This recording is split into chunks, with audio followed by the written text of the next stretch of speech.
É até difícil ter certeza. Algumas fontes falam em 7, outras falam em 8. O próprio jogador chegou a mostrar os 9 dedos na mão, alegando ser este o número. E procurando por aí, a história chega a até 12.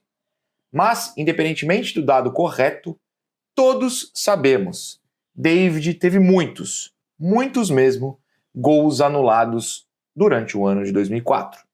E mesmo assim, o Santos foi campeão brasileiro, fez 103 gols, recorde até hoje, 22 sendo do centroavante. Esse é o História Nossas Histórias, sobre os dias de luta, dias de glória do Santos Futebol Clube.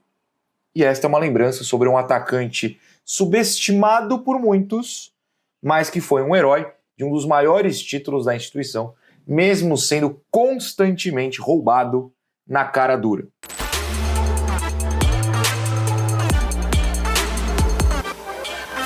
David chegou ao Santos em maio de 2004, ou melhor, voltou, ele já tinha atuado pelo clube entre 99 e 2001, sendo parte daquele time que perdeu a semifinal do Paulista de 2001 no último lance. Para piorar, saiu para o rival, que causou aquela derrota de graça por problemas causados por seus empresários. Depois de ser campeão brasileiro pelo Cruzeiro em 2003, com o Santos de vice, foi para a França e quando estava no Bordeaux, o Santos resolveu que era hora de tê-lo novamente. Ele até pediu desculpas em sua entrevista de retorno. Abre aspas para o David. Não foi justa a maneira como saí daqui, pois faltou diálogo. Eu nem conversei com o presidente e me enganei a respeito de algumas coisas. Agora estou mais maduro, aprendi muita coisa. Na vida a gente sempre apanha, mas agora quero retribuir o que o Santos fez por mim. Estou voltando ao clube que me projetou e onde aprendi a ser homem. Saí de uma maneira que eu não quis, mas me sinto muito feliz por voltar, foram suas palavras. Quando voltou, o Santos havia perdido 3 de 4 jogos no Brasileiro. Lopes Tigrão era o atacante titular do jogo anterior, ao lado de Robinho, quando Elano não jogava improvisado de centroavante. Robigol tinha dado errado. Algo precisava ser feito. David estreou e aos 42 minutos do segundo tempo desse jogo, mostrou que era o cara. Fez o gol da vitória de 2-1 contra o Juventude, de pênalti, após ele mesmo sofrer a falta. Ok, não havia motivo para ele não ser o titular. E assim foi. 3 rodadas depois, o Santos embalou 8 jogos invicto, uma sequência de 7 vitórias, e entrou na briga pelo título, que duraria até a última rodada. David anotou gols contra Atlético Mineiro, Guarani, Corinthians, São Paulo, Criciúma, Goiás, Coritiba, Vasco, Figueirense, Juventude, Palmeiras, Cruzeiro, Ponte Preta, Flamengo, Fluminense e Grêmio. Também rolou um gol na Copa Sul-Americana contra o já citado Flamengo. Jogo esse em que ele também teve um gol anulado, tal como todos os outros que supostamente chegam até a 12, no mínimo 8. David poderia ter brigado pela artilharia com Washington, o coração de leão, que fez 34 e bateu o recorde do Brasileirão. Poderia ter conquistado pontos que dariam ao Santos o título muito antes. Poderia. É que eu esqueci de contar uma coisa para vocês. Você pode pensar o seguinte até aqui. Não, ok, ele teve gols anulados, mas se estava impedido, acontece. Ele que se posicionasse melhor. Você pode até pensar isso, mas você estaria errado. O detalhe é que todos estes gols, todos, foram anulados de forma errada. Tem gente que até hoje é contra o VAR. Eram outros tempos, e não é fácil achar todas as imagens de todos os jogos daquela época, por isso que o número de gols anulados varia entre quem conta a história. Mas os que existem na internet são de revoltar. Na 8ª rodada, o Santos empatou com o Galo no Mineirão por 3-3. Mas no final do jogo, Diego acha Paulo César no mínimo uns 5 metros atrás do último zagueiro do Atlético e faz o gol. O Bandeira anula por ser cego, provavelmente, e esse gol nem foi do David, mas possivelmente, pelas imagens borradas, até pode ser contado como se fosse, os dois se parecem nas imagens mais antigas. De qualquer forma, 2 pontos tirados do Santos no apito. Em agosto, na última rodada do primeiro turno, o Santos perdeu para o São Caetano em casa por 1-0.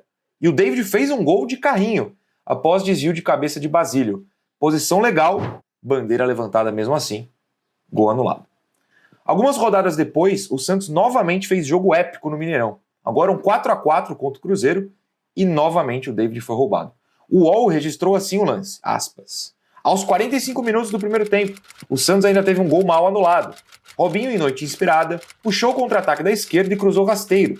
David desviou para as redes, mas Simon, atendendo a cena do auxiliar Vili Tissot, marcou o impedimento. Fecha aspas. 3 dias depois, o Santos arrancou um sofrido 2-1 contra o Juventude, em gol de Ricardinho aos 43 minutos do segundo tempo de cobertura quase do meio campo. Foi épico, mas adivinhe, poderia ter sido mais fácil se a arbitragem de Clever Assunção não anulasse gol do David de forma errada. Dessa vez, o próprio David se irritou e começou a protestar na imprensa. Abre aspas. Acho que não querem que eu seja artilheiro do campeonato, pois estão anulando muitos gols legítimos que tenho feito. O árbitro me disse que eu estava impedido, que apitou e chutei a bola. Tomei o cartão que me deixa fora da próxima partida e isso me entristece muito. Acho que não querem que o Santos seja campeão. É só com o Santos que acontece isso. Imagine se o jogo terminasse empatado por 1-1. Esse lance ia tirar nossa vitória, o nosso mérito. Está difícil jogar contra os adversários e os bandeirinhas. Não querem que eu seja o artilheiro do campeonato. No mesmo mês de setembro, é fácil achar registros de outra anulação absurda. David recebe uma cabeçada de Emerson, do Galo, livre na pequena área. Cabeceia para o gol, o Santos abre 3-0, mas mesmo com o passe vindo do adversário, a arbitragem anulou. Foi roubo, e não foi pouco. Ainda é possível achar matérias citando o gol de David anulado após um pênalti que ele mesmo bateu, foi defendido, marcou no rebote, mas o juiz alegou invasão. Pouco antes deste jogo contra o Paysandu, o clássico momento em que ele levanta os 9 dedos contra o Flamengo, pela Sula acontece. É um gol em que o David estava pelo menos uns 10 metros em posição legal. Os outros o tempo levou, mas David nunca baixou o tom, nem deixou as anulações serem esquecidas. Aspas. Tive uma série de gols anulados no Brasileiro, e se não fosse isso, estaria na briga com o Washington pela artilharia. Alguém não queria ver o Santos campeão, porque se tivéssemos mantido o ritmo, ou se deixassem, seríamos campeões com muita antecedência, disse o David após o título. Título que veio também com 9 jogos sem mando de campo, graças a punições bizarras dadas pelo STJD. 9 jogos longe de casa, 8 gols anulados erroneamente. Até a mãe do camisa 7 foi sequestrada durante a campanha. Outras histórias que poderão ser contadas aqui um dia. Mas desta vez, David foi o nosso personagem. Um artilheiro esquecido por muitos, roubado por tantos, mas que foi peça fundamental em o nosso último título brasileiro até aqui.